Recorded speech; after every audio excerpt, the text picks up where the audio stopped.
Junior college, IIT, JEE, NEET academy, seat guarantee programme. రాముడు, కృష్ణుడు వీళ్ళెవరూ మీకు రోల్ మోడల్స్ గా పురుషులుగా అలా కనిపించారు, ఉత్తమ పురుషులుగా? అంటే కృష్ణుడు బెటర్. కృష్ణుడు కొంచెం బెటర్, ఎందుకంటే చాలా మంది గోపికలు కొంచెం రియలిస్టిక్ గా ఉంది. గోపికలు అబద్ధాలు చెప్తాడు, మ్యానిపులేట్ చేస్తారు, నేను ముందు ఆయన చూసాను నేను చూడలేదు, ఇలాంటి అట్లీస్ట్ ఎంటర్టైనింగ్ ఆస్పెక్ట్ ఉంటుంది, కొంచెం మనిషికి దగ్గరగా ఉంటాడు కృష్ణుడు బెటర్ అంటారు రాముడు కంటే.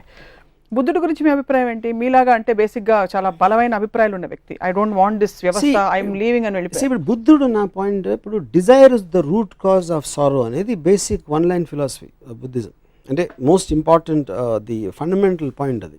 నేను దానికి ఎగ్జాక్ట్ ఆపోజిట్. డిజైర్ అనేది లేకపోతే బతకడమే అసలు అనవసరం. మీరు బుద్ధుడికి పార్షియల్ గా ఉండి జూమ్ అవుట్ చేస్తారు. జూమ్ అవుట్ చేయట్లేదు. ఎందుకు ఆయన వైఫ్ ని వెళ్ళిపోయాడు. He said I don't want the system, I don't want his attachments. నేను first time talking about philosophy. తర్వాత తను ఏం చేశాడని నాకు పెద్ద అవగాహన లేదు బుద్ధుడు అంతకుముందు ఏం చేశాడు అనేది. Dzire is the root cause of సారో, అంటే కోరిక ఉంటే కోరిక తీరినప్పుడు మనకి సారోస్ వస్తాయి, కోరిక వదిలే అని చెప్పాడు. కోరిక లేకపోతే బతకటమే అనవసరం అనేది నా philosophy. So I'm the exact opposite of Buddha. But he had a major contribution bringing in peace, message of peace, అవన్నీ మీకు కనిపించవా? I really don't know about that. So ఇప్పుడు మీరు ఈ సమకాలీన పరిస్థితుల్లో ఒక అవతార పురుషుడు, పురాణ పురుషుడు మీరు సినిమా తీయమంటే ఎవరు మీరు తీస్తారు? శకుని. ఐ థింక్ శ్రీకృష్ణ, కృష్ణుడు I think is far better example.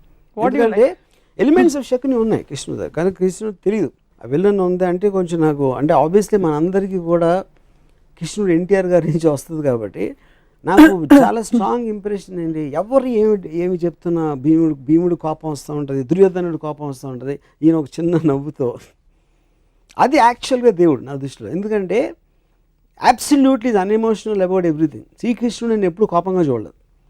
శ్రీకృష్ణుడు నరికేద్దాం, చంపేద్దాం, యుద్ధంలో ఆపేసి ఒక భగవద్గీత అనే ఒక చిన్న క్లాసు అర్జునుడికి ఇవ్వడం, I like that is actual only దేవుడు నాకు తెలిసినంత అబ్జర్వేషన్. మీకు ఒకవేళ బ్రహ్మ, విష్ణు, శివుడు ముగ్గురుతో అపాయింట్మెంట్ ఉంది, కానీ మీరు ice cream 16th part shoot చేస్తూ బిజీగా ఉన్నారు కాబట్టి ఒక్కళ్ళకే టైం ఇవ్వగలుగుతారు, ఎవరికి ఇస్తారు? అంటే ఇప్పుడు విష్ణు ఇస్ నాకు it's a complex thing, because ఆయన ఎత్తిన అవతారాల్లో నాకు ఎవరు కరెక్ట్ అనేది నాకు తెలియదు. So I don't want take that chance. Brahma అనేది నేను ఎప్పుడు దేవుడిగా చూడలేదు, ఎందుకంటే ఎవరు పూజించరు. బ్రహ్మకు సృష్టించడం కాకుండా వీణ వినటం తప్పిస్తే తను ఇంకేం చేస్తాడో నాకు తెలియదు, అట్లీస్ట్ నాకు ఆ నాలెడ్జ్ లేదు. శివుడు ఐ లైక్ బికాజ్ నాకు getup kind of A power, force అనేది అది ఆస్పెక్ట్. సో వాళ్ళ ముగ్గురే తీసుకుని వాళ్ళు వేసిన అవతారాలు కొంచెం పక్కన పెడితే ఐ థింక్ శివ. కాంట్రాడిక్ట్ అవుతున్నారు కాబట్టి ఐ హ్యావ్ టు ఆస్క్. ఇప్పుడు ఫర్ ఎగ్జాంపుల్ దేవుడు గురించి మాట్లాడుతున్న మన ప్రీవియస్ ఎపిసోడ్లో బ్రహ్మ తప్ప వేరే దేవుడు లేరని చెప్పారు. క్రియేటర్ నేను చెప్పింది, facilitator is different from creator. మీరు చెప్పారు బ్రహ్మాని, ఈ క్రియేట్ చేసినోడు బ్రహ్మ అంటే ఓకే, నాకు బ్రహ్మ అని పిలవండి, దేవుడు అని పిలవండి, సప్న అని పిలవండి, నాకు ఏమి డిఫరెన్స్ లేదు దాంట్లో. సో ఇప్పుడు క్రియేటర్ అనే దానికి తనకి క్రియేట్ చేసిన తర్వాత నాకు తెలిసి ఏం చేయట్లేదు కాబట్టి నేను మాట్లాడటానికి ఏం లేదు అక్కడ. తర్వాత శివుడు అల్ఖైదా కంటే ఘోరంగా సొంత కొడుకు తలకాయ నరికేశాడు అన్నారు. కరెక్ట్. బట్ శివుడే కలుస్తారు వెళ్ళి. ఎందుకంటే టెర్రరిస్ట్ ని క్రిమినల్స్ కలవడం నాకు చాలా ఇష్టం కాబట్టి మీకు శివుడు ఆ ఆస్పెక్ట్ నచ్చిందండి. ఓకే. విష్ణు మాత్రం కొంచెం కన్ఫ్యూజ్డ్ అబౌట్. బట్ ఇప్పుడు కృష్ణుడు సెపరేట్ గా తీసుకుంటే నేను కృష్ణుడిని కలుస్తాను. ఇప్పుడు పరిస్థితుల్లో మీకు పురాణాలు అంత ఇంట్రెస్ట్ కాబట్టి అల్టిమేట్ ఆఫ్ మాస్కులైన్ ఎనర్జీ శివుడు, ultimate of feminine energy Adishakti అని చెప్తుంటారు. ఇప్పుడు సినిమాల్లో సెన్సిబిలిటీస్ మరి మెట్రోసెక్షువల్ అని, అంటే ఆడవాళ్ళు మగవాళ్ళగా కనిపించడం, మగవాళ్ళు ఆడవాళ్ళగా కనిపించడం ఇలా వస్తుంది. ఏమన్నా ప్రాబ్లం ఉందంటారా దీనివల్ల? బికాస్ మీరు ప్యూర్ ఫార్మ్స్ లో ఇష్టపడతారని from what we know of you. First of all I never saw them as ultimate in masculine or feminine. అదే ఒక ఆర్టిస్ట్ ఇంటర్ప్రిటేషన్ ఆఫ్ దట్. అంతే అంటారు.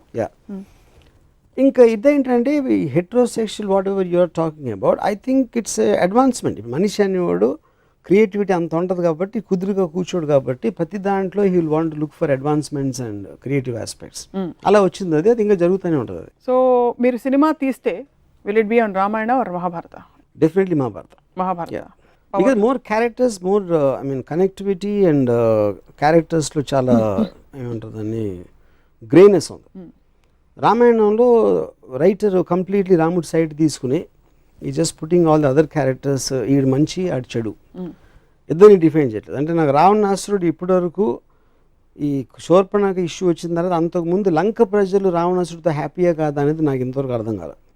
అంటే అమెరికా వచ్చి ఫ్రీడమ్ ఇప్పేస్తుందా లేకపోతే దండయాత్రగా వస్తుందా తెలియదు. సో లంక ప్రజలకి లంకేశ్వరుడు అయితే ఇష్టమైతే అప్పుడు రావణాసురుడు ఎందుకు చెడ్డాడు? కేవలం సీతను ఎత్తుకుపోయినందుక చెల్లెల కోసం, లేకపోతే ఇంకేమైనా చేశాడా తన ప్రజలు కానీ వేరే దేశాలు కానీ అనే క్లారిటీ నాకు, అలాంటి క్లారిటీ లేని చాలా ఉన్నాయి రామాయణంలో నాకు. అందుకని I have not connected to that. But Mahabharatam very much I'm connected because it all related to normal people. చిన్నప్పుడు మీకు ఎవరైనా పురాణ గాథలు పెద్దవాళ్ళు కథలు చెప్తుంటారు ఇంట్లో, మిమ్మల్ని నిద్రపుచ్చుతో చెప్పడం, ఇంట్లో అమ్మమ్మ కానీ నాయనమ్మ కానీ అట్లా అలా ఆంట్స్ కానీ ఏమైనా చేశారా? లేక మీరు మై గ్రాండ్ మదర్ ఇందాక చెప్పాను కదా ఏదో ఎపిసోడ్లో రామాయణం గురించి keep on telling me. Ramayanam గురించి చెప్పేవారు, రామకోట రాసేవారని చెప్పారు. ఆవిడ చెప్పేవారు రామాయణం గురించి. రామాయణం కథ ఆవిడ దగ్గర విన్నారు. విని ఎందుకు నేర్చుకోకూడదో తెలుసుకున్నాను. దశావతారాలు 10 ఉన్నాయి, 11వది ఉంటే ఎవరు అవుతారు? 11దా? సపోజ్ దశావతారాల తర్వాత ఇంకొక అవతారం ఉంటే ఎలా ఉంటుంది అనుకుంటున్నారు? Maybe NTR. NTR the human being. NT రామావతారం అవుతుందా? నాకు అందరి దేవుళ్ళ కన్నా ఎక్కువ ఎన్టీఆర్ కనెక్ట్ అయ్యాను. ఆయన చేసిన మూలానో వాట్ ఎవర్ మూల, even as a political person. As a politician, as a human being? Yeah, as a human being, I felt that he has far more better qualities than Rama and Krishna, original Rama and Krishna. Like for example? Everything. Like the way he speaks or the way he comes across, whatever it is. పురాణాలు కేవలం ఇది role models అంత hype లేకపోతే, కేవలం కథల్ని వాస్తవాలుగా చూడగలిగితే వాటికి తావు ఉందని మీరు అనుకుంటున్నారు? అలాంటి స్టోరీస్ పురాణాలకి దేవుడు కనెక్షను లేకపోతే ఏముంటుందని ఒక లార్జర్ దెన్ లైఫ్ ఆస్పెక్ట్, ఒక దైవత్వం లేని ఆస్పెక్ట్లో కేవలం కథలుగా వస్తే నాకు తెలిసి బి గ్రేడ్ సినిమా ప్రొడ్యూసర్ కూడా దాన్ని యాక్సెప్ట్ చేయడు. అంత లాజిక్ లేని అబ్సల్యూట్ క్లారిటీ లేని కథలని. ఇప్పుడు ఫర్ ఎగ్జాంపుల్ ఈ ఎపిసోడ్ చూసిన తర్వాత విశ్వ హిందూ పరిషత్ వాళ్ళు వచ్చి మీ మీద దండయాత్రకు వచ్చి మిమ్మల్ని మీతో ఒక డిబేట్కి రెడీ అంటే మీరు రెడీయా? ఇప్పుడు విశ్వ హిందూ పరిషత్ ఎవరు నాకు తెలియదు. ఫస్ట్ ఆఫ్ ఆల్ నా పాయింట్ ఎవరైనా కానీ, ఇప్పుడు నేను ఇందాక ఒక చెప్పాను, నేను I don't claim to be an expert on Ramayanam. నేను ఒక మామూలుడికి ఆ పురాణాల గురించి ఎంత తెలుసు నాకు అంతే తెలుసు. దాని గురించి నేను మాట్లాడతాను.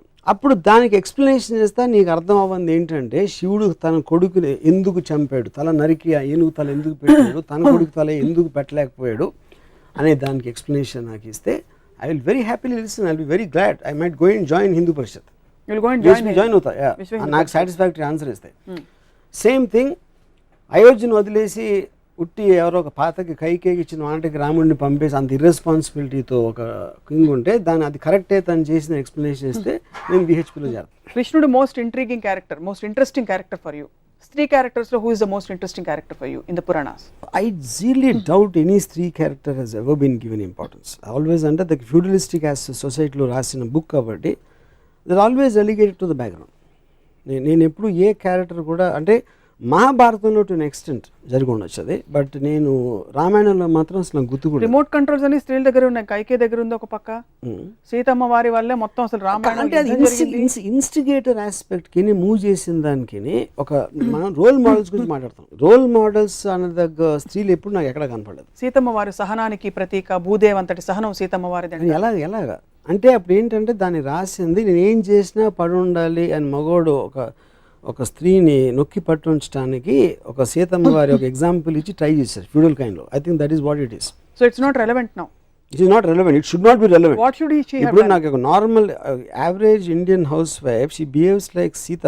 I think it is slavery. It is slavery. ఏం చేస్తుంటారు ఇప్పుడు మోడర్న్ రామాయణం జరుగుతుంది, తను ఊరుకోదు ఇలా చేస్తే. ఎవరైనా ఎత్తుకుపోయారండి. ఇప్పుడు ఏ స్త్రీ అయినా వచ్చేసి అడవికి వెళ్ళిపోతే అని భార్య మీరు వెళ్ళిపోతే నేను వచ్చేస్తాను వెనకాలంటదా? ఎందుకు మీరు అడగాలని ప్రవోక్ చేస్తుంది కదా ఎవరైనా. అంటే అప్పుడు ప్రవోక్ చేయకపోతే పతివ్రత కదా. ఏ ఇంట్లో కూడా మన కుటుంబం మనది, మనం చూసుకోవాలి ఎవరైనా సరే అనేది ఒక థర్డ్ అబ్జర్వేషన్ ఇవ్వటం అనేది ఏ భార్యకైనా తన రెస్పాన్సిబిలిటీ. అంతేగాని భర్త ఎవరిదో మాట వినేసాడని తను వెనక నోరు మూసుకుని వెళ్ళిపోయి ఒక బొమ్మలా ఉంటే there is no personality in that person. అది మోడర్న్ ఇప్పటి రోజుల్లో వాట్ ఎవర్. కానీ అక్కడి నుంచి మనం ఇక్కడికి వచ్చాం కదా రోల్ మోడల్. ఎందుకంటే with time and with we understood it is wrong. So in brief these characters from the Puranas are not relevant in these days and even they don't even make great stories. They were never relevant. అదేదో books లో మనం మాట్లాడి భజన చేసుకోవడానికి ఉంటుంది. Practically you cannot apply and they never applied also. ఏ స్త్రీ కూడా సీతను రోల్ మోడల్గా తీసుకోలేదు. 100% ఐఎమ్ షూర్. సీతని పూజించవచ్చు బ్లైండ్గా, ఏం అర్థం చేసుకోకుండా.